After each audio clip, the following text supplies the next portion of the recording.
Hey there guys, my name is Marcus, and in this video I'm going to compare SDIV with VOO. I'm going to focus on expense ratio, fund overlap, then also backtest performance, and I'll be talking a little bit about both of these ETFs. Now, if you want to learn how you can make money with ETFs, I created a course. You will find the course down below in the description. So without further ado, let's start. Now here we are, SDIV with VOO. We see issuer here and Vanguard, Mira Asset Global Investments, completely different ones. And here we see the three big differences.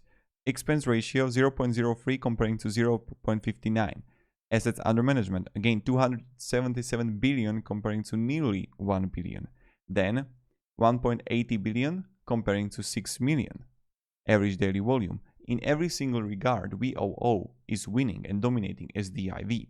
Now, what expense ratio means? So let's say that you would invest $10,000 and with $10,000 you would pay a fee of $3 in VOO. On the other hand, with the SDIV, you would pay $59. So you can clearly see that it's like much more expensive. Now, also with liquidity, that's the same with assets under management and average daily volume.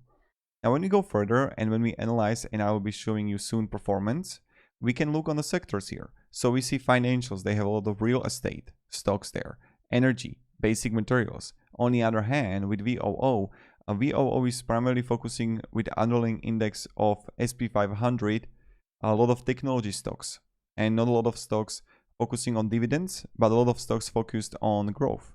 So technology, consumer cyclicals, financials, healthcare, industrials, and many others. And when we look on the holdings, we can see clearly here.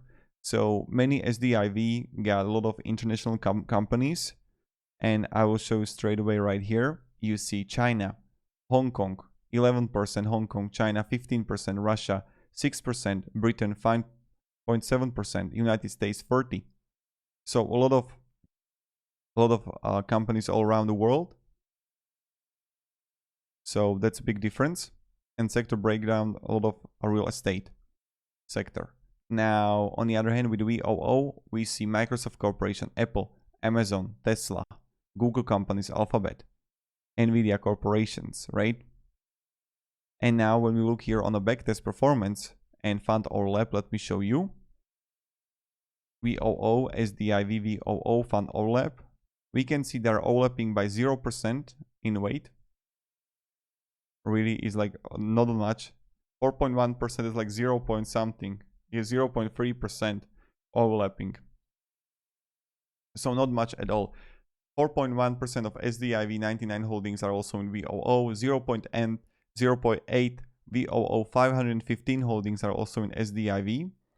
Now, when you see this, you're like, damn, it's not much. And when I'm going to show you the backtest performance, it will be epic. So let's say we are going to contribute $10,000 straight away, initial month. Then we are going to contribute $500 monthly, and we are going to reinvest the dividends every single month. What dividends we'll get, we'll reinvest it. Let's see how much money would we make. So SDIV with the VOO. And we are going to start investing in January 2012. And look at this. With SDIV, we would make $76,000 comparing to VOO $190,000. Like, do you see the difference? And now that's $114,000 you would make more with VOO comparing to SDIV with reinvesting the dividends. And you can clearly see that there were like some months only that SDIV would outperform VOO. You see that, okay, maybe a little bit 2012 and 2016, but every single year VOO completely dominated SDIV. That yes, when we go further, we can see the dividends were really great, but even with reinvested dividends, you would make less money because the growth was really good with VOO and for the market for SP 500. So you can see right here that yes, you would make 2019 $5,800, but let's look at the $2,140. But again, is it really worth it? I don't know. Maybe for you, yes. But when you look on the growth, it's like the performance is just better for VOO comparing to SDIV. Now, when I even check this out with SDIV and dividends history, and I want to show a really interesting graph here. So dividends, you see 1.54, 1.88, 2.06, 1.78, and we can look the dividend scoreboard, dividend growth rate C+, and as you can see, 10 years back, VOO, you see how well it's performing. Now, on the other hand, there's a stock split there. On the other hand, when I come here and when I look on the dividends of SDIV and dividend growth, see the dividend growth is not really there. And even the scoreboard, this is C minus. This is C plus. So I don't know about the SDIV, if I should be honest. And I don't really recommend to anyone to invest into that, because SCHD is even better comparing to SDIV if you want to. It's like, I don't really see a point, because every single comparison that I make with the SDIV is most of the time losing the battle when I look on the performance in the past. Now look, huge expense ratio, low liquidity, companies international. Maybe you like the international companies. Maybe you can find different emerging markets which are much more better comparing to SDIV. Oh, my mic went like this. So that's something to think about, right? So that's what I would definitely do if you want to invest with SDIV. I don't know.